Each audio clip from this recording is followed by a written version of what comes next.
BRS के कारगुजार सदरी के तारक रामाराव की ज़ेर क़यादत बीआरएस के एक वफ्द ने हैदराबाद के चंचलगुड़ा जेल पहुंचकर जेल में कैद सहाफ़ियों रेवती और तन्वी यादव से मुलाकात की। वफ्द में केटीआर के हमरा अरकान असम्बली सबिता इंदिरा रेड्डी, सुनीता लक्ष्मण रेड्डी, रुकन कानून कौंसिल दासू जोशरावन और बीआरएस सीनियर कायद मोहम्मद आजम अली शामिल हैं। मुलाकात की इस मौके पर मीडिया से बात करते हुए केटीआर ने सहाफ़ियों की गिरफ्तारी पर अपनी शदीद रद्द-ए-अमल का इजहार करते हुए वज़ीर आला रेवंत रेड्डी को अपनी शदीद तनकीद का निशाना बनाया। उन्होंने कहा कि रेवंत रेड्डी हुकूमत के इख्तियार में आने के बाद सिद्धि रेड्डी, श्रीनिवास रेड्डी, गौतम गौड़, अकोला श्रीनिवास रेड्डी, शंकर गौड़, रंजीत रेड्डी, राजकुमार नायक, श्रीता यादव, विजय रेड्डी, रेवती, तन्वी यादव, शिवा रेड्डी जैसे बहुत से सहाफ़ियों को गैर कानूनी तौर पर गिरफ्तार किया गया। మీరేమో ఏదో మీ భార్య పిల్లల్ని ఎవరో దూషించారు అని చెప్పి ఆక్రోశిస్తున్నారు అసెంబ్లీలో। మరి మిగతా వారి కుటుంబాలు లేవా?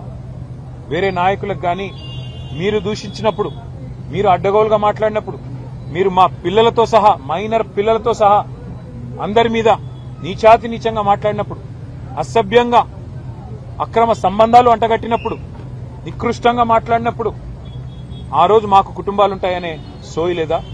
ఈ రకంగా నువ్వు మాట్లాడితేనేమో మంచిది, ఇంకొకరు మాట్లాడితే మంచిది కాదా? జనం తిడితే, జనం ఆక్రోశిస్తే, జనం గట్టిగా మాట్లాడితే జర్నలిస్టులను జైల్లో పెడతారా? జనం గట్టిగా మిమ్మల్ని నిరసిస్తే, జనం గట్టిగా మీ మీద గొంతు విప్పితే దాన్ని చూపెట్టిన పాపానికి ఇవాళ జర్నలిస్టులను జైలుకు పంపుతారా? ఒకరు ఇద్దరు కాదు, ఇప్పటికీ రేవంత్ రెడ్డి గారి ప్రభుత్వం వచ్చిన తర్వాత ఈ రాష్ట్రంలో ఒకరిద్దరు కాదు, సిద్దిరెడ్డి శ్రీనివాస్ రెడ్డి, గౌతమ్ పోతగోని, ఆకుల శ్రీనివాస్ రెడ్డి, శంకర్ గౌడ్, యారా రంజిత్ రెడ్డి, రాజ్ కుమార్ నాయక్, సరితా యాదవ్, విజయారెడ్డి, రేవతి, తన్వి యాదవ్, శివారెడ్డి అయితే వీళ్ల మీద దాడులన్నా జరిగినాయి లేదా వీళ్ళందరినీ కూడా జైలుకి పంపించారు।